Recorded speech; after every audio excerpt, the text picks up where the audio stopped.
Barack and I think it's a right for people to have bad health care. Got that? It's a right for people to have bad health care.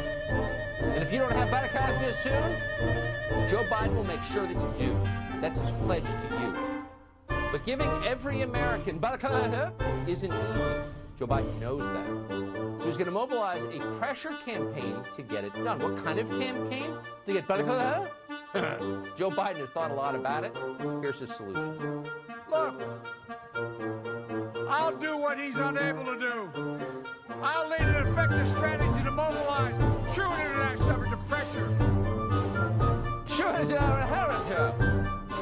Biden's going to do that. Donald Trump can't do that. Donald Trump can't even pronounce but Joe Biden can. Listen again. I'll lead an effective strategy to mobilize true international effort to pressure. Yeah, he'll lead an effective strategy to do that, whatever it is. Now, if you were a closed caption writer trying to follow along, you would just brush right past it with the word unintelligible. When we're confronted with the word unintelligible, and we essentially don't know what the hell he's talking about, we know exactly who to turn